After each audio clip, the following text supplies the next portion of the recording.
All right, we're gonna get started. So welcome everyone. Hope you're having a good day or a good evening, depending on where you're calling in from. And we're so happy that you are spending the evening with us, with Women of Dartmouth and with DAPA, and you are in for a treat tonight. Just wanna start and say this event is recorded and we have live transcription enabled, so that is available to you as well.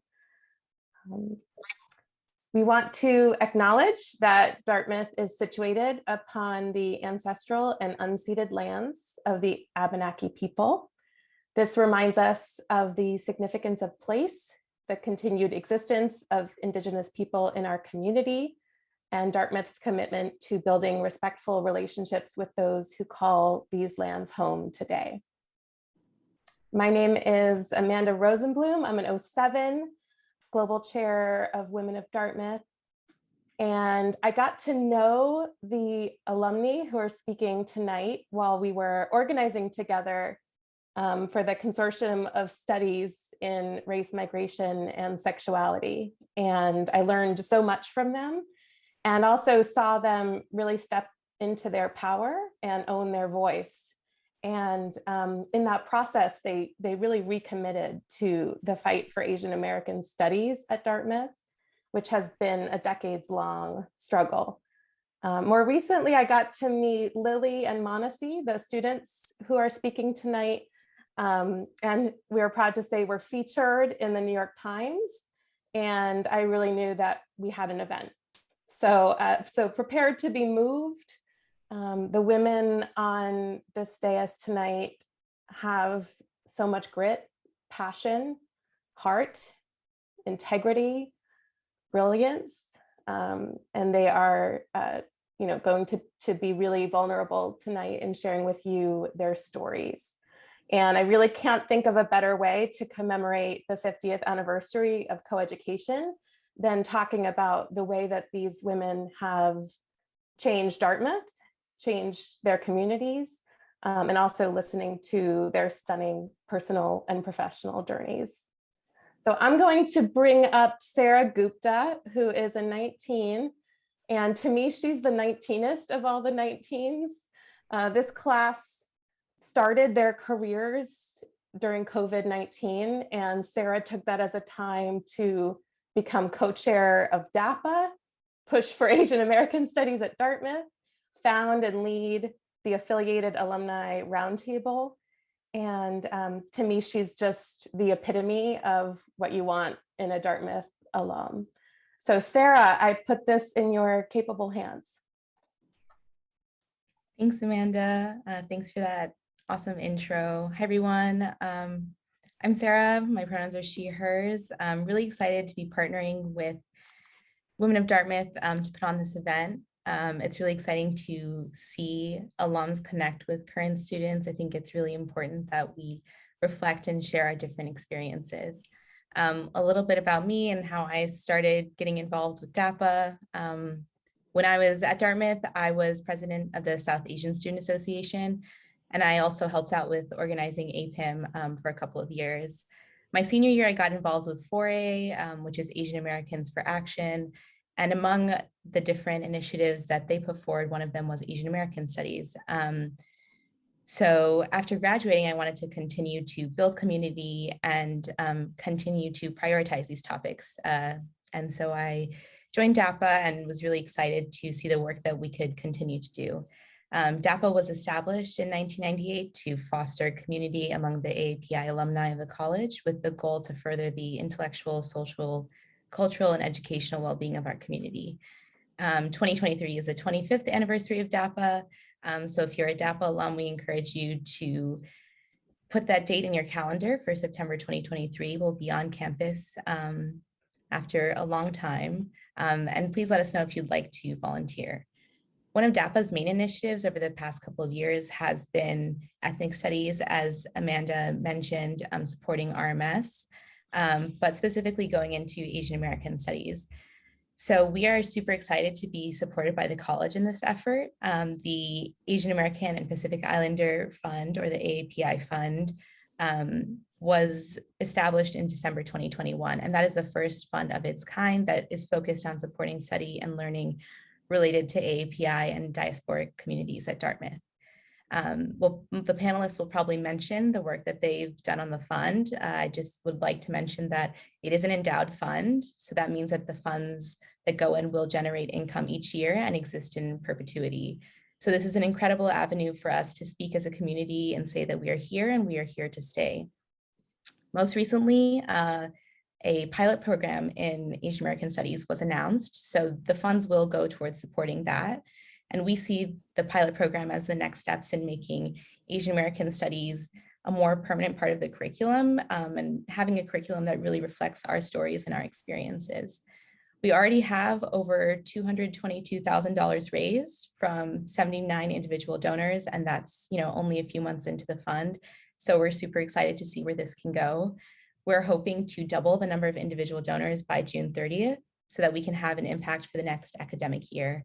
So we'd love to see if everyone here can make a donation.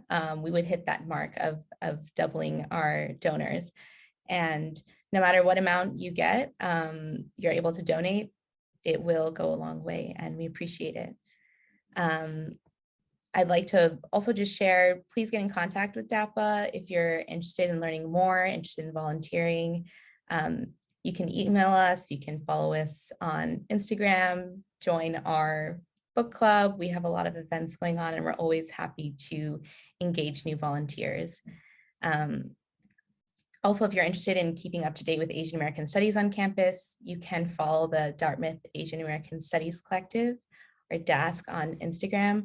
Maanasi and Lily, our students tonight, are the founding members of DASC, and they will definitely talk about their experiences, but I would encourage you to read up on the work that they're doing because it's really inspirational. I will pass it to Ariel to introduce herself and to introduce the panel. Hi, everyone. Thank you, Sarah. And also thank you, Amanda, for your incredible vision and leadership and allyship. Truly, you're amazing.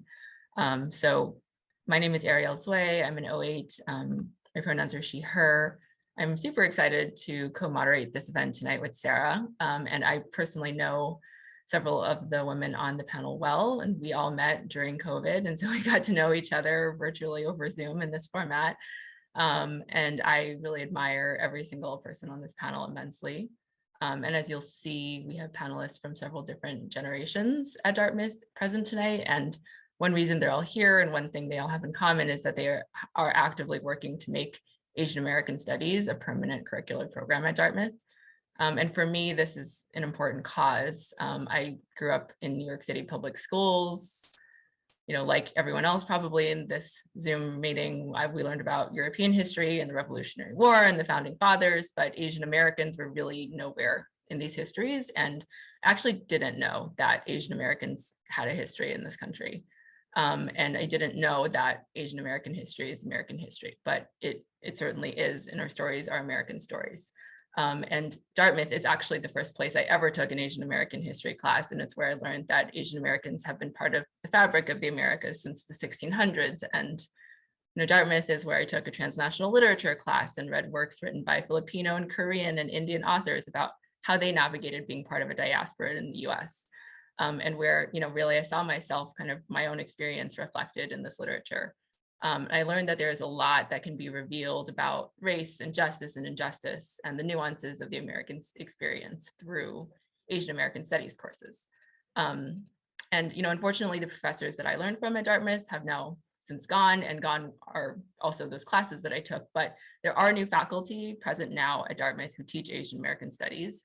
And there are faculty who can and should be hired to teach in this area to create a robust and permanent Asian American Studies program.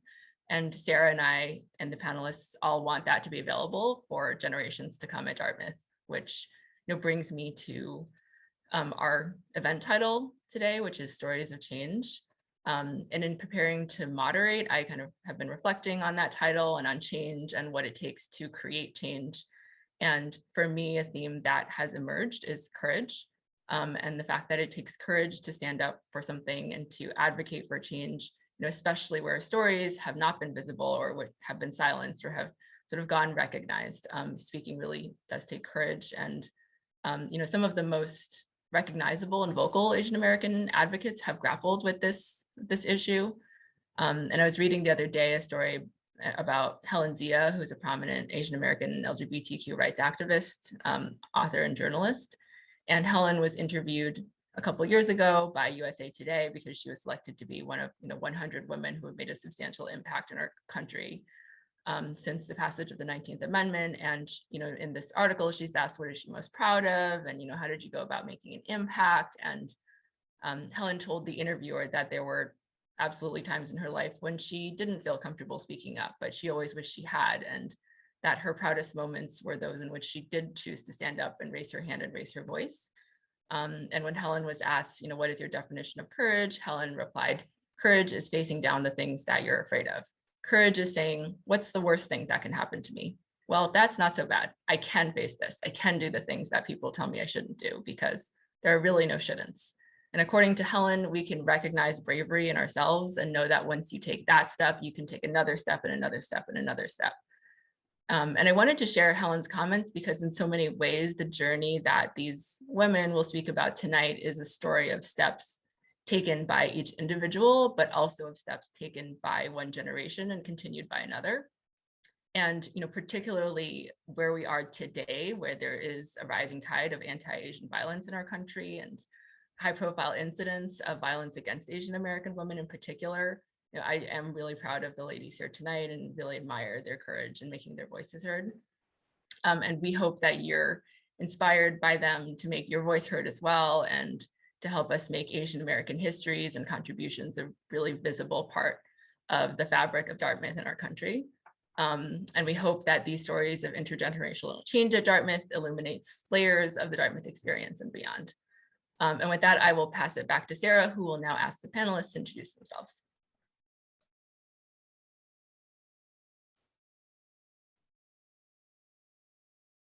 All right. Hi, everyone. Let me just add these panelists in. We'll spotlight them. So we are joined by students, Lily and Maanasi, as well as DAPA board members, Stephanie and Morna. So I'll go around and ask you all to introduce yourselves. And also think about this quote that Ariel just read. How does this fit into your Dartmouth experience as an AAPI woman? Maybe it resonates with the work that you've done at Dartmouth or the work that you're doing now. I think one thing that's interesting is that college is a time of change, and it is a time for you to sort of come into yourself. So I'd encourage you to reflect on that. Who would like to go first? Morna? Thanks, Sarah. Thanks, everyone, Amanda, for such a great introduction. My name is Morna Ha. I'm class of 2004. I'm currently based in New York City. And I thought a lot about this quote, actually, when Ariel and Sarah shared it with me. And I think for me, I have to think back to sort of when I arrived at Dartmouth and what it was like. I grew up in New York City, and when I came to Dartmouth, I became acutely aware of the fact that I was in a white male-dominated space. And it's in that context that I started to develop a really clear idea of myself and how I'm perceived as an Asian American woman. Coming from New York City, I didn't really think that deeply about race and gender. It was, and part of it is because I wasn't exposed to that kind of analysis and way of thinking, but also when you're in a place as diverse as Dartmouth, those concepts don't necessarily take the same kind of urgency and primacy. So when I started discovering this about myself at Dartmouth, I wanted to find out ways that I can really start articulating it, right? Like developing a vocabulary around it. And unfortunately, a lot of the people around me hadn't developed that vocabulary either. And so I was in a position of trying to figure out, I have so much to say and do that, I was just trying to find what was going to sort of make me feel whole at that time. One way was definitely fighting for Asian American studies, which I can share a little bit later for you. But the other thing that was actually a passion of mine was through theater. One of the things that I wound up doing was putting on a play, called Raw, because I'm a woman, Raw standing for raunchy Asian woman. And it was explored the sort of, idea of the stereotypes of Asian women as submissive, very sexual and essentially an easy target. And I performed that also in front of first year students, my junior or senior year, during this thing they call Dimensions. And so that was in front of like hundreds of people. And so that was incredibly scary. But I did it because I felt I had to. This quote, I think, also brought me to think about what courage means to me now. And it's different now. And I think it is set against this backdrop of why this is important, this work is important. Courage to me right now is feeling comfortable walking down the street, getting on a subway, coming home late at night without having fear that I will be attacked or that some member of my community will be attacked. And, to me, that's still courage, because that means to signal that I exist as an Asian American woman and as a member of the Asian American community broadly. I think we need to continue to have even small acts of courage to make sure that we continue to be seen and integrate into, society as a whole. And I will say the sort of what has helped me through this particular period in our country's history and has helped me find some more agency is returning back to thinking about the work of establishing Asian American studies at an important institution like Dartmouth. And so I've been incredibly grateful for working with the women here and who have been taking this journey, very courageous journey along with me. Thank you, Morna. Thank you so much for sharing. I wish I could have seen your play. I need to dig it up in the Dartmouth archives. That's great. Let's go to Maanasi next. Yeah, hi, my name is Maanasi. I am 23 and I'm currently studying sociology and women gender sexuality studies. And I'm just really grateful to be here. The conversations I've had with these women in fighting for Asian American studies has been amazing and definitely made me feel connected to the community as a whole. I guess one thing I'd love to share is that I think one of the best parts of being at Dartmouth and doing important work at Dartmouth has been working with such amazing people. Everyone on DASC, everyone who I work with in other, really important parts of my Dartmouth life have been people who really inspire me to believe in change and in the power of students to have change. And I think for me, courage is the energy and the emotion that all these people put into the work that we do, especially as DASC. I feel like it is emotional work. We are sharing our stories with each other all the time.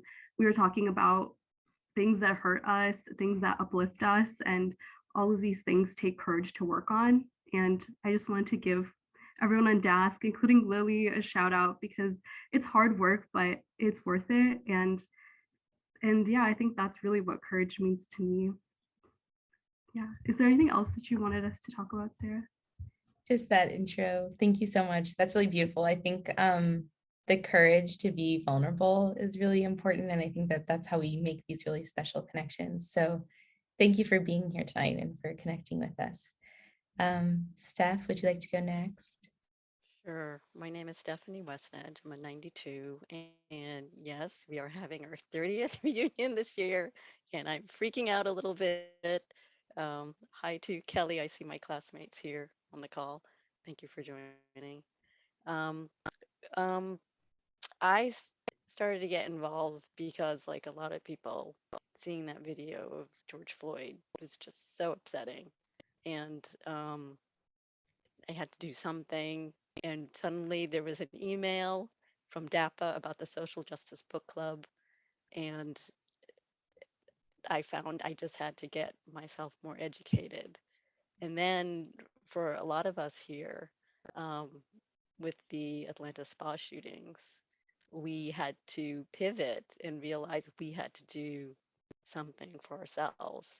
And while I was at Dartmouth, I wasn't very active. I'd been an inactive alum for a very long time, like doing maybe a little bit of fundraising for DCF, but not deeply involved. But this was something that became really important.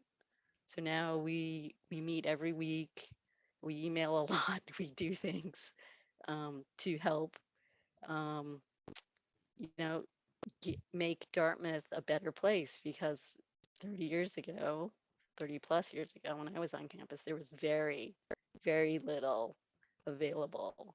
And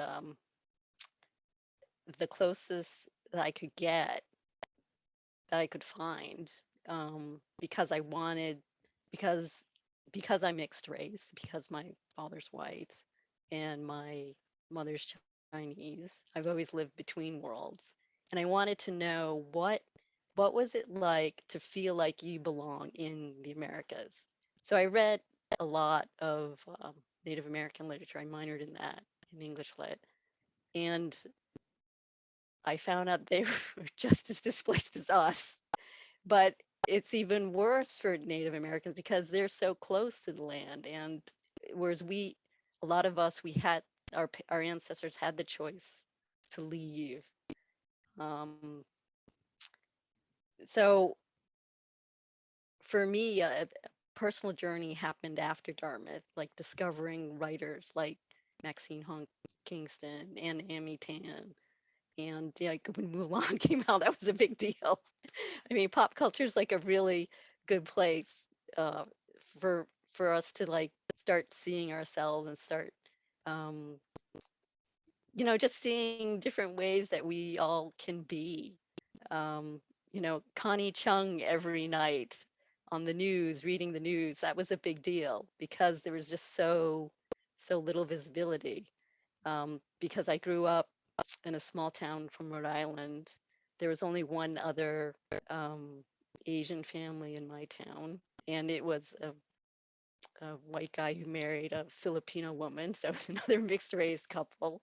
So we were very isolated. There was very little out there for us, and it took a lot to find anything. But really, what I want to say is like Dartmouth's a great place, even though my my undergraduate years are very different to what I'm doing now. Dartmouth's like home to me in that I can come back at any time and I can take on a new role and get more involved later. So I just kind of wanted to offer that up for anyone if you're like, well, I didn't do that as undergrad. What makes me qualified? Well, nothing really. The reason this work is so important is because I just believe in it. I believe that if I had had access to these courses as an undergrad, things would have played out different for me later. I would have been able to more easily recognize like the subtle forms of racism. Because something that happens to me at work a lot is people people think I'm younger than I am. And even though I'm pretty vocal, um, that that gets played out in like I'm not taken as seriously. I don't get promoted as quickly. So there's subtle things like that getting talked over in meetings. It took me like it did take me decades to recognize that and to see it as a subtle form of racism, even though these are people who I believe we held each other in high esteem. It still plays out, and it's nobody's fault. It's just that the racism is so embedded in our culture, and it's so subtle. Nobody. You have to be very conscious, and these classes, these Asian American study classes, would make people more conscious of this. Thanks, Steph. Thanks so much for sharing. Yeah, maybe actually with that, we can sort of pivot to Asian American studies. Lily, I would love to hear, when was the first time when you took an Asian American studies course? Any important milestones in your in your learning journey, and what did that mean to you? Yeah, so hi, by the way, I'm Lily. I'm a 23. I use she, her pronouns. I'm a women and gender studies major. I'd say like in one of my very first Asian American studies classes, I think that's when it like really hit me like this huge revelation that what I kind of had always subconsciously like internalized about myself as like submissive, passive, and shy.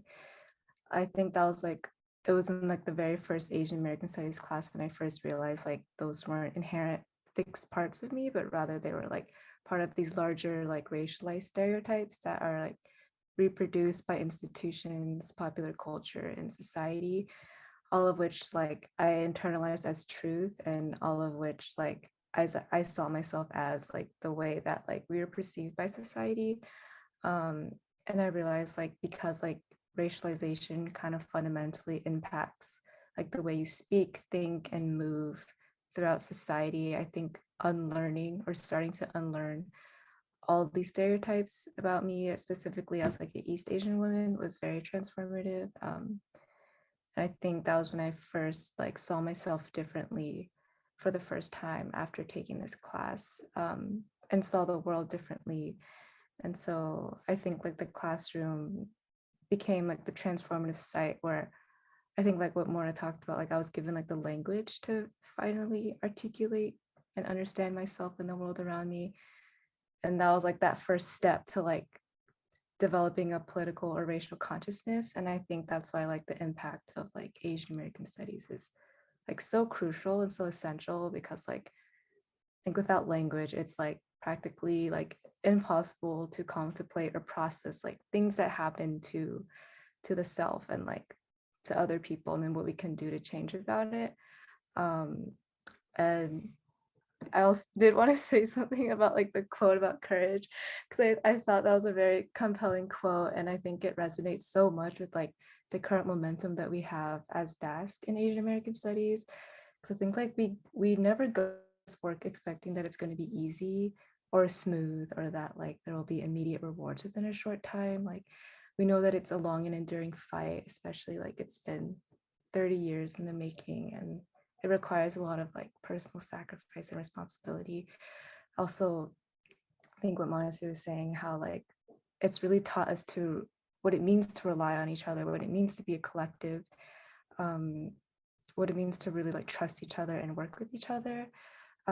Because at the end of the day, we know that like something that we can't accept is like this continual erasure of our histories, that keeps happening throughout knowledge production, especially in the academy. Something that we can't accept because we know that this isn't a reality that is ours. And so we continue to do this work like despite like the long hours spending of like strategizing, thinking of what to do next. But I think this shows like how much that we continue to care about the world and the people who live in it. And I think once you hold on to the aspect of care, like you kind of realize what it means that life is worth living, and what it means to like live, in general. And so like, I think, and of course that requires courage and trust and like kindness and things like that. So yeah. Thank you for sharing that. I agree. I also think about not really having had the language to talk about a lot of these things before. Like, really, I didn't take any Asian American Studies classes in college. Actually, I think it's really only like towards the end of my senior year, and then after I graduated, that I started, learning things on my own. And I think that ethnic studies really offers us a really great, just a way to sort of feel understood, and a way to connect with others in a way that we normally wouldn't get. I would love to hear other stories about learning about Asian American studies and what that meant to them. So I'll sort of open it up for whoever wants to take it from here.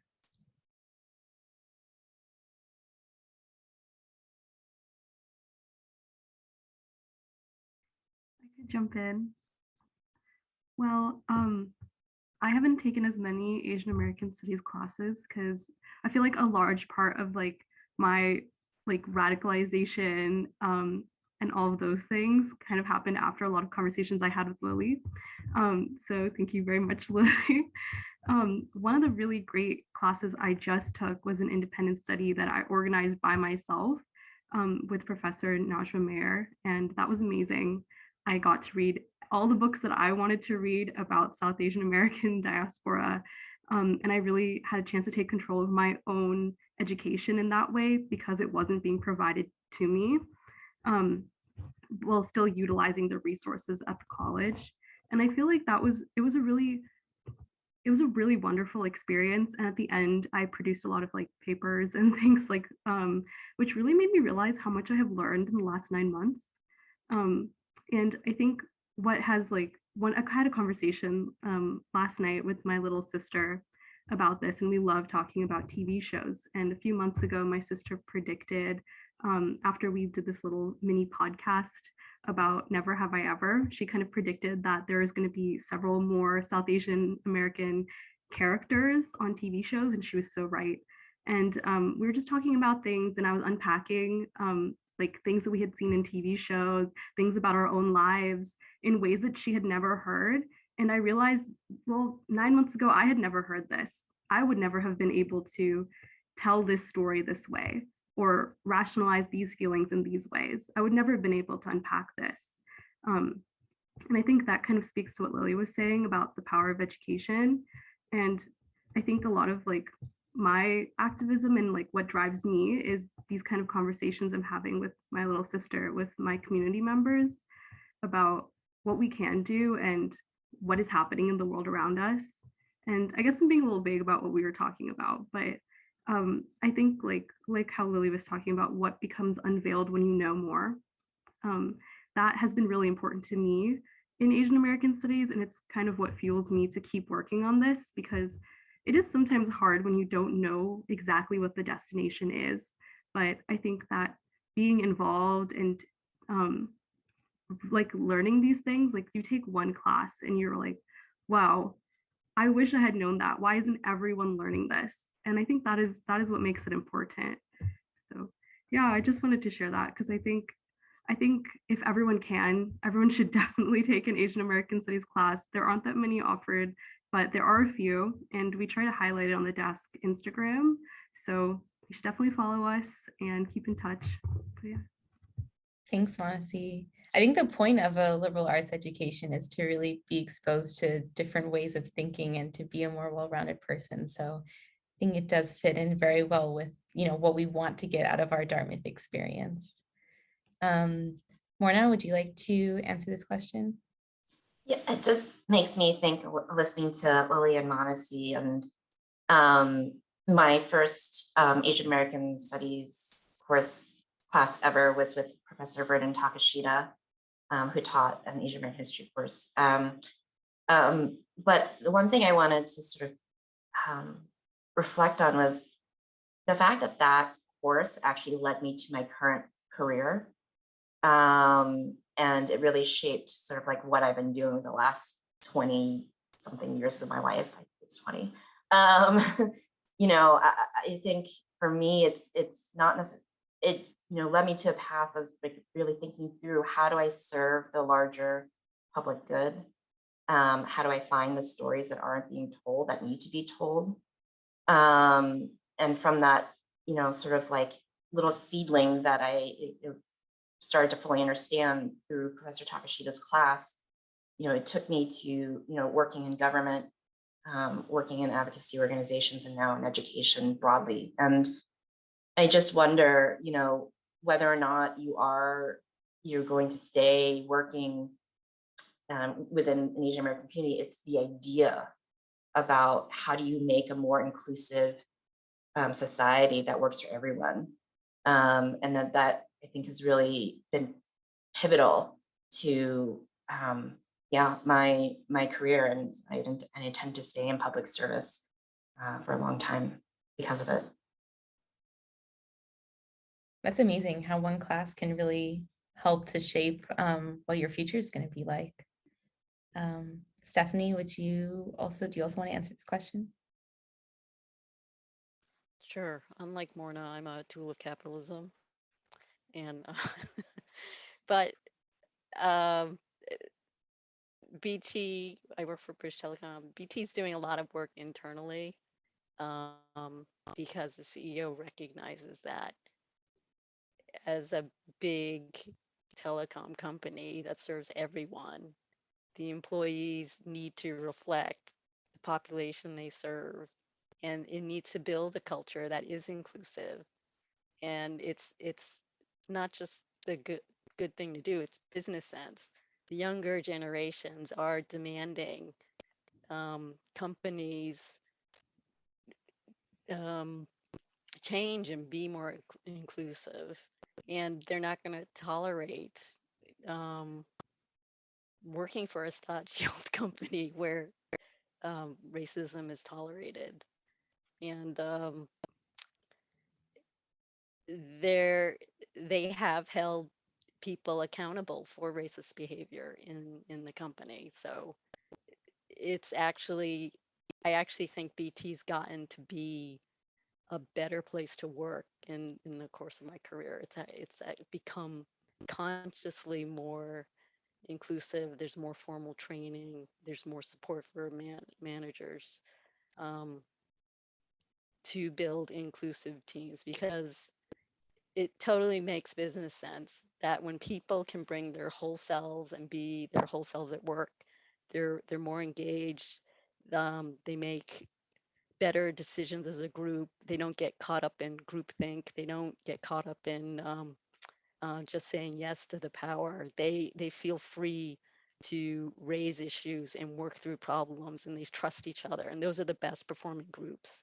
So the best leaders are self-aware, and they understand their own identity, their own history, their own personality um, choices. And like, I'm a very introverted person. So this kind of call is terrifying for me, but I'm here because it's important. And I really believe in this cause. And I really do believe we can make a better place, even through capitalism.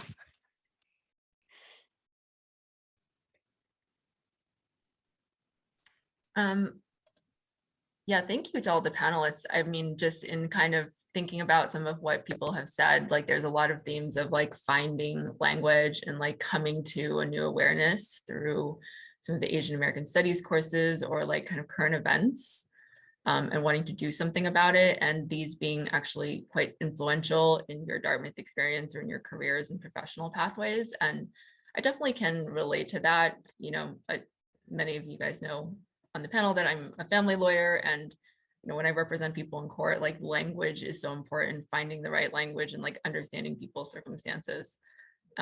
You need to be able to tell people's stories accurately. And so like, I'm wondering, what do you see as the kind of importance of the work you're doing in Asian American studies in relation to what's happening in the world or what's happening in your jobs? And sort of how did you start doing this work? So I think maybe I can start with Maanasi. Yeah, well, I guess like our little origin story is that Lily and I were living together last spring, and we were having a lot of these conversations about race and just a lot of stuff that she was learning in her class. And after a lot of conversations and everything that was happening at that time, we kind of sat down and we were like, well, what could we do about this? And that's when we went to the town hall that the Asian American faculty were hosting, and we met many of you. And we were talking about like, this has been a 25-year fight. Why doesn't this exist? And what can we do about it? And Lily and I are both writers. And so that was the first thing that we thought of can we get a group together? Can we do some research and can we write about it? And that's kind of what propelled us into where we are today. But I think what really fuels us are the people we work with.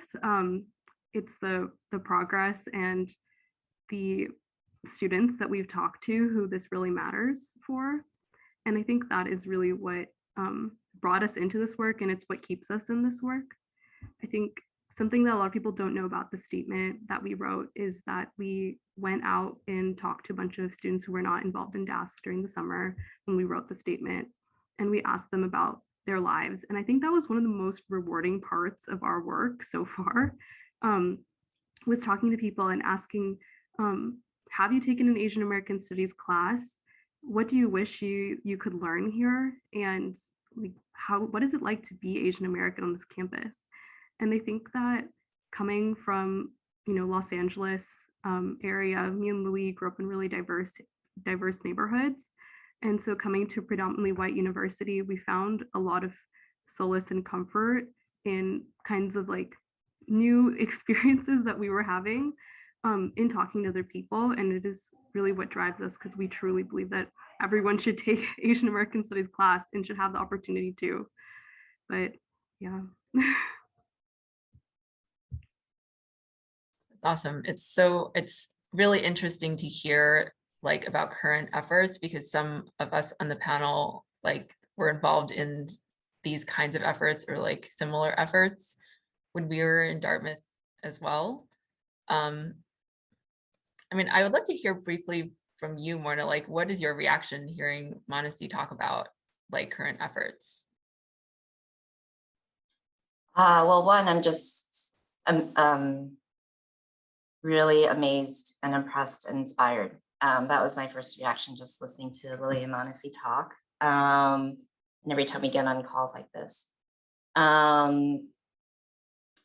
I will say that there is a kind of sadness that I have.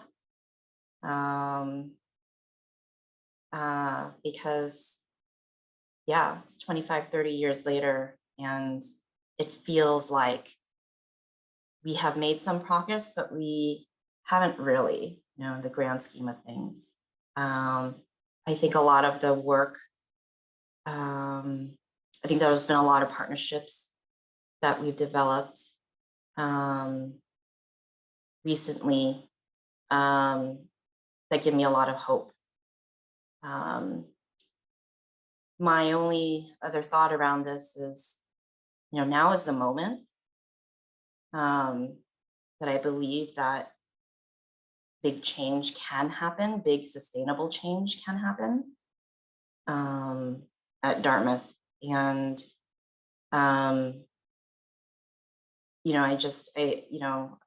I want us just to continue this momentum to make sure that it does happen, and that, some years down the line, we're not, Lily and Maanasi aren't sort of like, on this call, like talking to, classes under them. Instead, it could be a celebration, right, of how far we've come. So those are my sort of thoughts as I was listening to Maanasi. Thanks, Morna. I mean, I know that you and Steph and lots of other people in this room actually have been working really hard on moving forward with Asian American studies, and also supporting the Consortium of Studies on Race, Migration, and Sexuality. So I want to ask you, Steph, like what change have you seen since you started working on this, and like how did the efforts that you've been involved with get started? Well, it started with book club.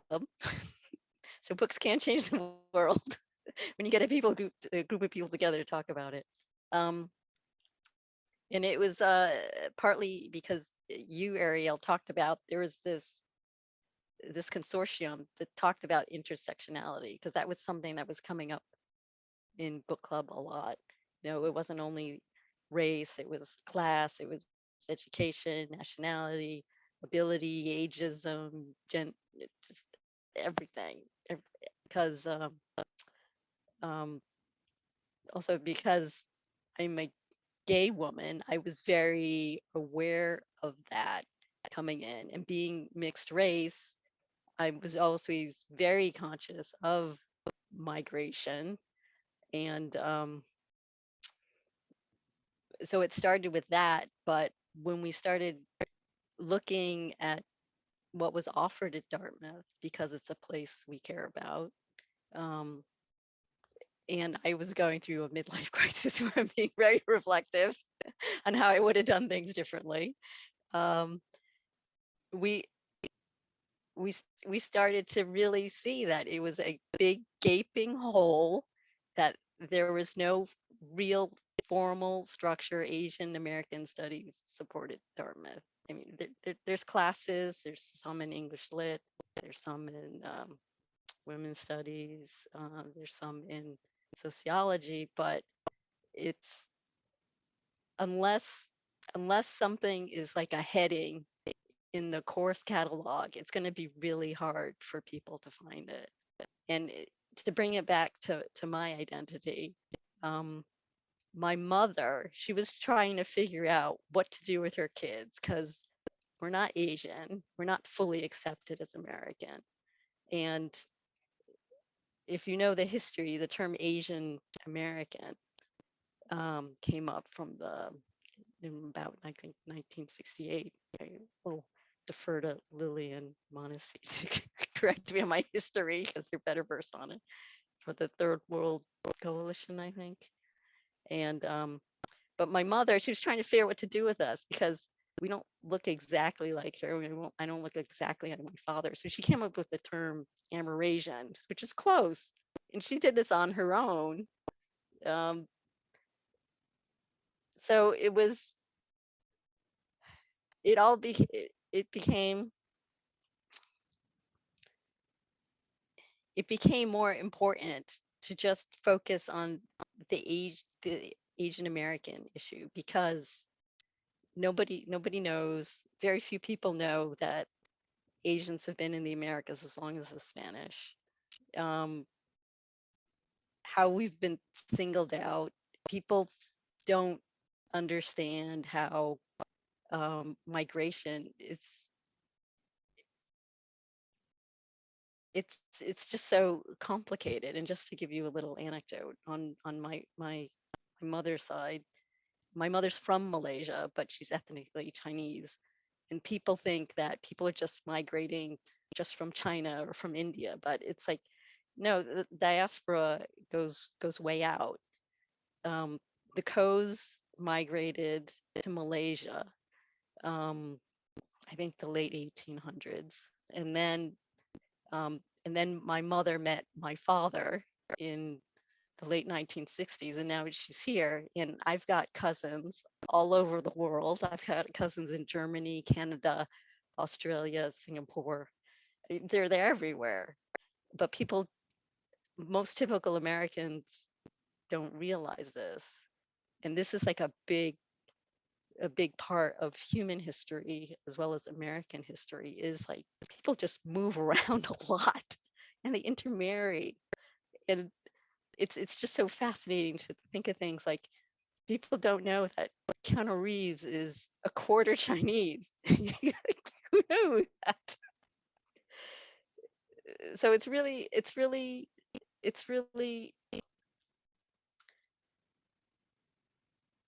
I'm sorry, I just lost the train of thought. No, what it's very question did you ask? nuanced. It's super nuanced. I think that's sort of what we're getting at here. There's a lot of stories that need to be told. You know, Asian Americans are not a monolith. At the same time, there's this sort of theme of invisibility. Mhm. So I sort of wanted to open it up, and as well highlight, you know, Maanasi and Lily, you know, being highlighted in the New York Times article, sort of asking you like how that felt for you, sort of getting that recognition, what it meant for you as an individual, for your communities, because that's, you know, really inspirational. It's a great achievement. And you're like 20, I don't know how old you are, like a few years younger than me, I guess, but really exciting and really encouraging that there is change, that we really do feel like, honestly, you're talking about, we feel like in pop culture, we're seeing more stories being told. We feel like we're becoming more a part of the story. I mean, we've always been a part of the story, but sort of that visibility and that change is happening.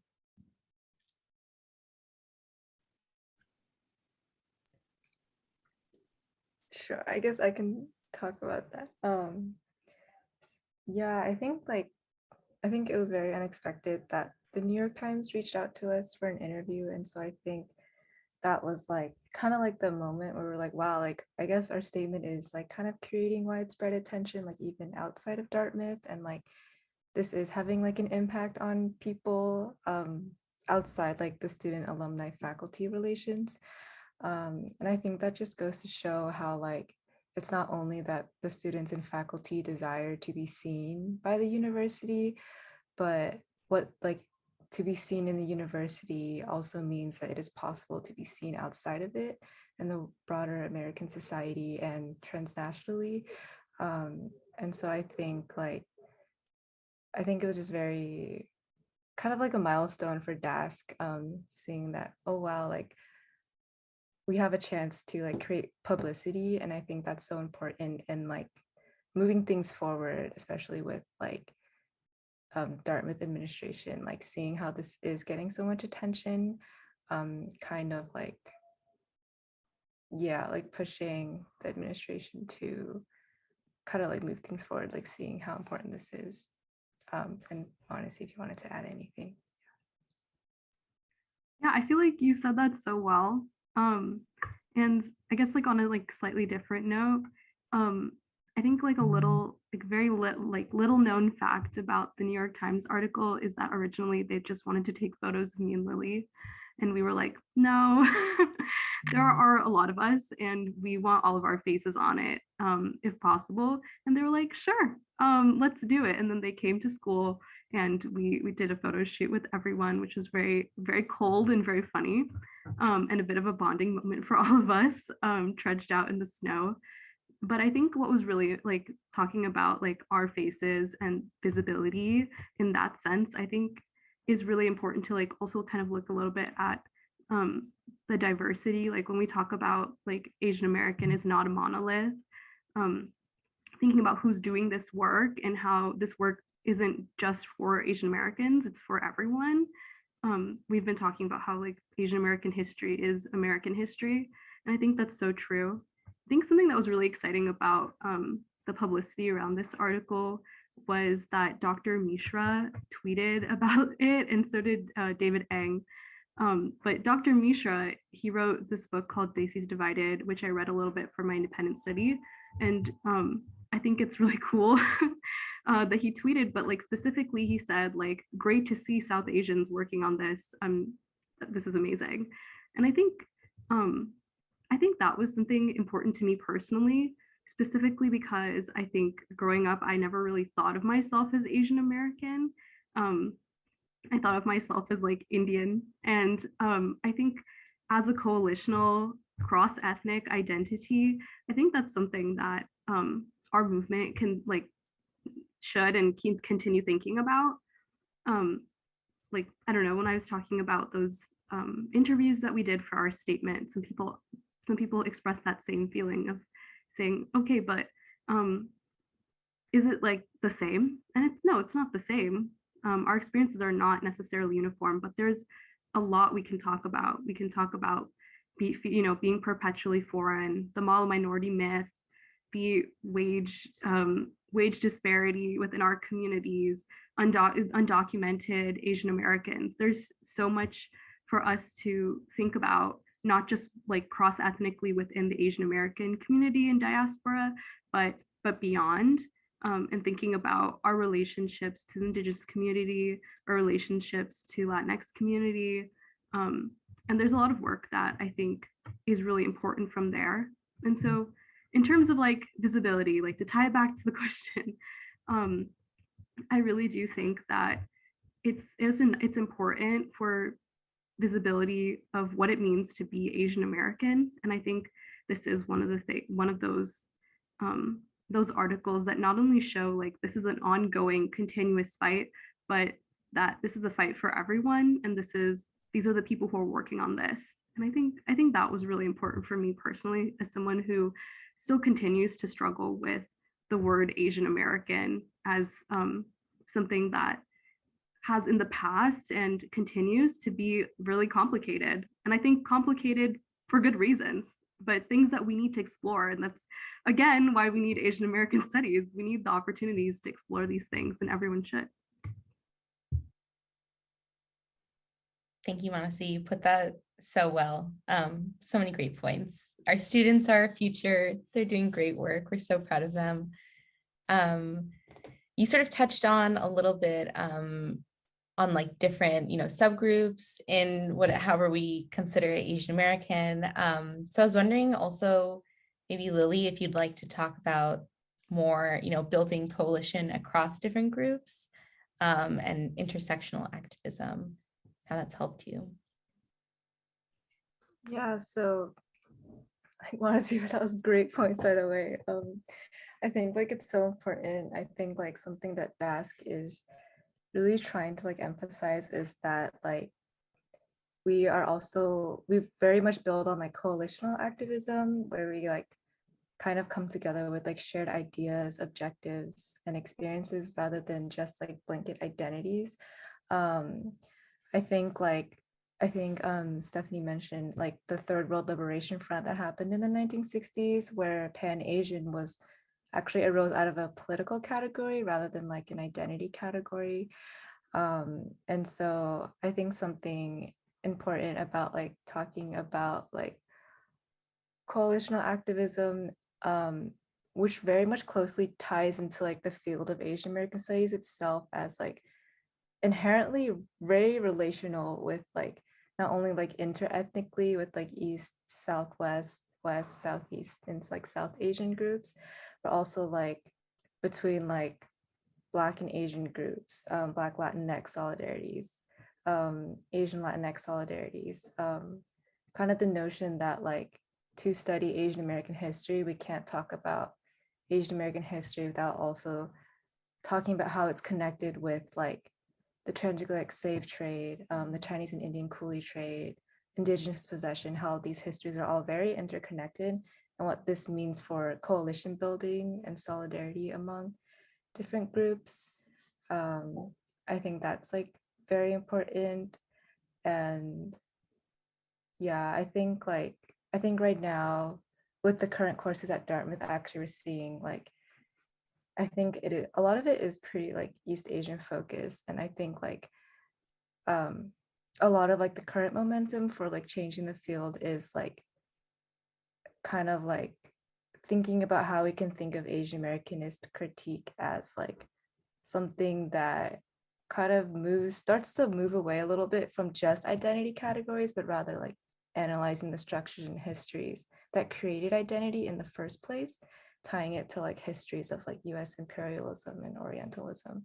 I think those are things that we really strive to highlight in our movement building and our DASC statement as well. Thank you so much.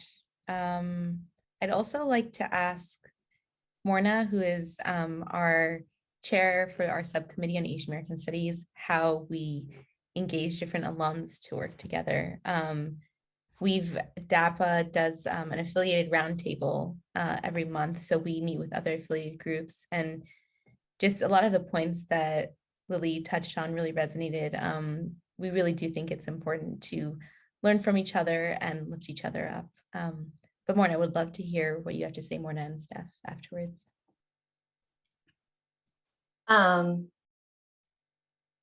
One thought I was having as Lily and Maanasi were talking is like, you had asked earlier sort of what has shifted and changed. I think that the level and sophistication around how we talk about Asian American studies has definitely evolved. And I think it's a function of both how the Asian American studies as an academic field has evolved, but also the fact that there is a generation of younger people who are just much more comfortable talking about race and gender and its intersections, and that you all have gravitated and found each other. And I think that's a really beautiful thing. And it's like so evident hearing you two reflect each other. And I will also say that, one positive change that has happened is that, the Asian American who are currently at Dartmouth as postdocs, et cetera, I think that has been, I'm so glad that they are there to provide that kind of support as well for you. In terms of the alumni side, I think for us, it was really thinking critically about like, okay, we're alums now. Like, I think that like means something. And for me, in my mind, that like I had to make a little bit of a shift from like a student activist, student campus organizer to someone who is now some years out the college. And you know, it's made us really think about sort of like what are the things that we have the most leverage in as alumni. I think that in some ways we are able to understand Dartmouth as an institution a little bit better in terms of like sort of the different ways to, you know, navigate in different sort of offices that we can work with and have dialogue with on a regular basis. I would say that as an alumni group, you know, the foundation that Sarah, you and Aria had laid in terms of this consciousness raising, right? The social justice book club, sort of just like all these other pieces, you know, I think enabled an environment where people, again, could gravitate to each other, right? And find sort of strength and bonds and trust amongst each other. And it was the spark that lit everything was the Atlanta shootings. And for the ugliness and the horrible and the tragedy and everything that represents, it was also a moment in time for us to, I think, really come together and just like all of us had a moment of like, what are we doing? We need to figure out what can we control, what can we affect, right? What are the things that we can make sure that we're leaving behind a better place, and ensuring that our community thrives. And that's actually when Ariel reached out to me and sort of, you know, let me know sort of like how DAPA was going. And, you know, together, being able to say like, look, we just need to get people together. This is the moment, there is energy. And creating sort of just a place for people to gather and creating a welcoming place for people to gather. And so places where Steph could share her experiences like she shared so eloquently earlier. And also figure out like, how do we now navigate this big institution that we are part of? So sort of this merging of sort of this, bringing together of people and also sort of applying sort of what we know and learned over the years to a place like Dartmouth. Thanks, Morna. Yeah, I totally remember like reaching out to the, former advisor to Pan-Asian students, Nora Yasamura, who many of us know. I mean, I absolutely love Nora, and she has so much institutional knowledge. And I was like, can you connect me with Morna? Because I know that she worked on Asian American studies in 2004. And like literally Morna's work like allowed me to take the classes that I mentioned. Like after she did this advocacy, like they hired Jeffrey Santana and Jean Kim in the history and English departments. And then I took those classes. So like, it was awesome to be able to reach out to Nora and be like, can you connect me with Morna? And then now Morna and I've been, and Steph, all the alums and Sarah have been working together for like a year now, over a year. Yeah, over a year. So it's been really incredible. And Steph, do you have anything to add to that? I mean, because you've been like on the ground since like day one with like the book club and advocating for RMS. And then we've, we kind of morphed into Asian American studies advocacy. So like, what would you like to share about that? Well, I'm really hopeful that this is going to lead to something significant because because I'm older and I've watched Dartmouth longer. I've noticed that Dartmouth will change and evolve, but it's not like on the head of the curve like a place like like Berkeley. Berkeley's like always on the forefront of like social change, but Dartmouth will keep pace with mainstream change, and it's feeling like Asian American studies, Asian American visibility, our place in culture is becoming a mainstream moment. And I'm very hopeful that this is when Dartmouth will change because it's time. And we are getting, and the administration is working with us. And that's a big change. I think internally they are beginning to recognize that because we're becoming more visible because of the Atlanta spa shootings, that they need to do something because Main Street is changing and the way things normally happen is what happens in the academy that becomes broad culture later. So Dartmouth's a little bit behind, but Dartmouth can catch up quickly, I think, if it really does invest seriously in providing a structural home for Asian American studies. So the courses are available so that people can have the opportunity to take it whenever they can fit it in their schedule. Thanks, Steph. Yeah, I mean, I know we are kind of at the point where we want to wrap up a bit and give also people who've been listening a chance to ask questions. But I think that, you know, kind of in terms of the overall arc of, you know, some of the experiences that were shared, like, you know, we are really grateful to Dartmouth. Like Dartmouth, again, for me, like this was my first ever exposure to Asian American studies. I was at home in New York this weekend, like cleaning my room because like my mom has stuff everywhere and I needed to like, you know, clean out my room so that she could make stuff for her room. And I found my old Asian American studies curriculum, like itinerary, whatever that's called. And like I found these yeah, syllabus, that's it. It's been a while.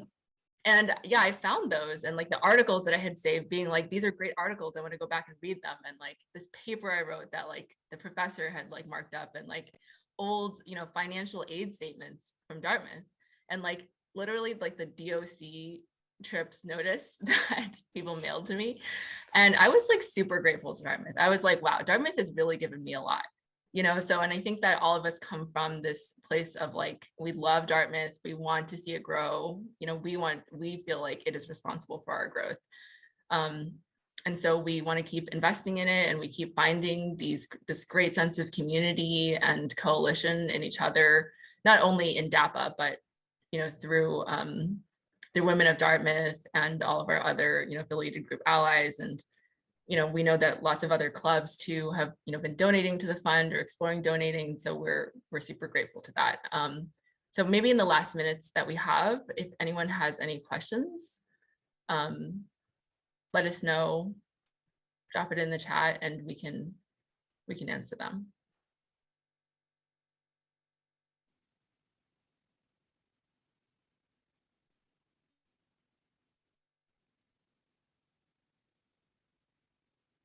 See lots of really nice comments. Thank you guys for being here. I mean, we want to kind of give a shout out again for the AAPI fund, which is another thing that we're really grateful for the college's partnership on.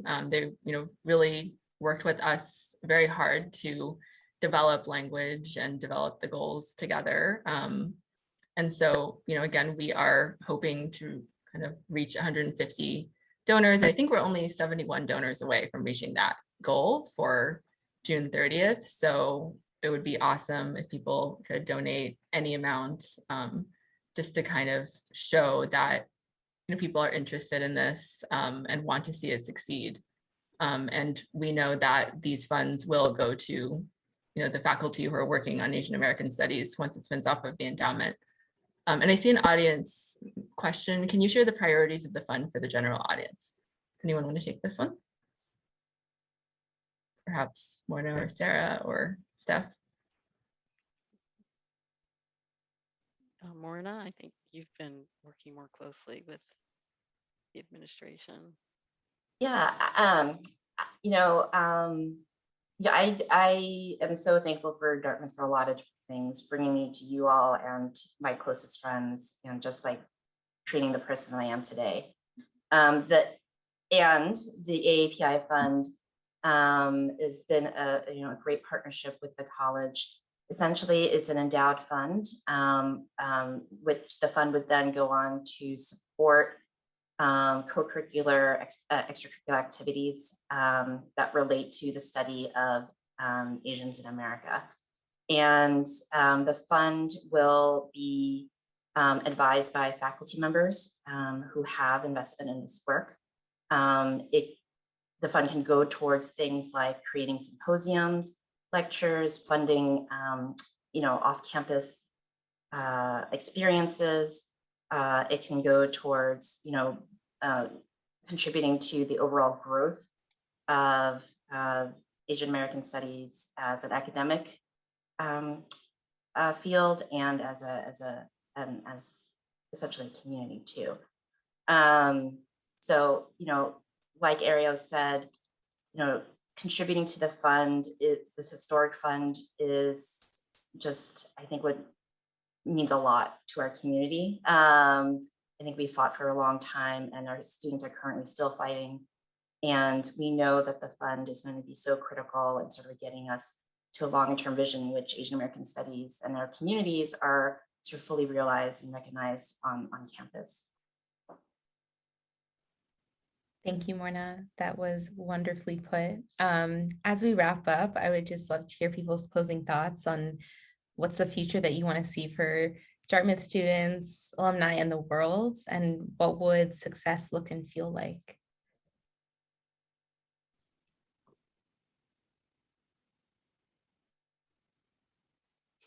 I know Lily and Maanasi will say an Asian American Studies program at Dartmouth. I know everyone's going to say that, but anything along those lines are different.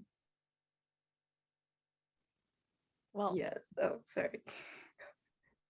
well, I personally, because we've been working on this fund and participation matters to us, I would like to see more donations from people outside the DAPA community, because it kind of shows support. And whatever, it doesn't matter what amount you contribute. We're looking for symbolic support, that if you have an Asian friend and you want to support them, make a contribution to our fund, because it matters. And it matters to us because it will feel supported, and it matters to the administration because they do analyze the numbers. And if they see that, oh, there's a lot of people outside DAPA who support the AAPI fund, then they will pay more attention. They'll see that this is something significant. It's not just a bunch of like uppity women here who are calling for this. It's something that people care about. So it's kind of like voting. So if you want to support us, please send a little bit of money our way, to help us, to help prove our point that this is important. Thanks, Steph. Lily, what were you going to say? Yeah, I guess in addition, of course, to success will look like getting a program in Asian American Studies finally.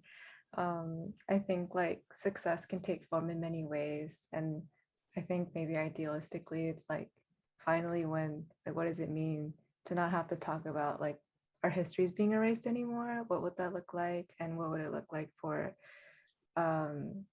like history to be taught, written and told from the perspective of like those who've lived it and who've experienced it and who embody it, rather than from like a more like Western conventional perspective, and how history shapes the present and the way things play out today. And I think, yeah, in that sense, perhaps success is always like happening / is like, yeah, it's always a continual process, I think. And yeah, those are more of the larger pictures. Yeah, thanks. I think we're really excited, and especially seeing people's comments in the chat to see how far we've come. And I think we, this whole theme of change, we really are living in a really special moment right now. Maanasi, Morna, any last thoughts before we close out?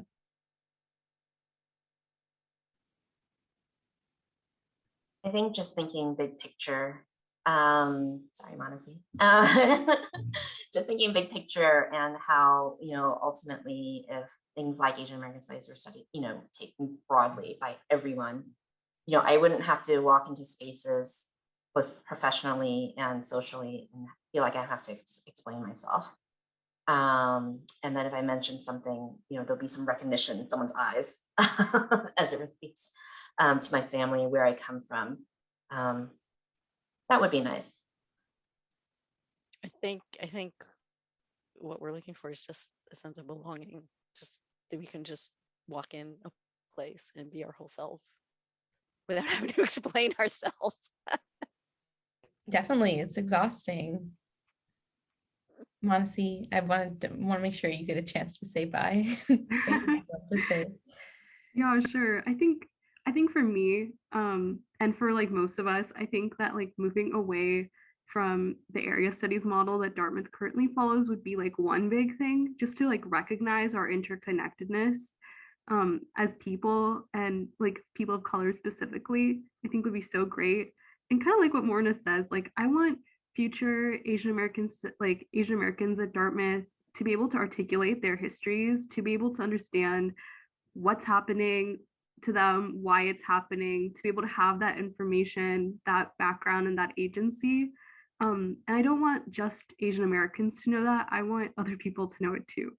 And I want that because that is like how we make these spaces like safer for us, and that is how we make our communities more whole. So that's what I really want, and I think that is what success looks like for all of us. Definitely. Well, thank you all so much for your time tonight. Thank you to our panelists. You all are so brilliant, and I'm so grateful to know you and to be with you tonight. And thank you to everyone who took the time to spend their evening with us. Please definitely come to our future events, stay in touch. We'd love to continue these conversations. We think they're really important, and we are leading change. So very inspired by everyone here tonight. Thank you. Yes. Thank you to the college and Women of Dartmouth and all of the affiliated groups for co-sponsoring, as well as Opal for spreading the word about this event tonight, and to Sarah and Kim, who are the co-chairs of DAPA, and to Morna for chairing our subcommittee on Asian American Studies. So thank you, everyone, and to Amanda. Thank you, Amanda. Amanda. This was your idea. Thank you. All right. Thanks, everyone. Have a good night. Thank you. Good night, everybody. Huge For joining thanks to our us. panelists. Take care of yourselves.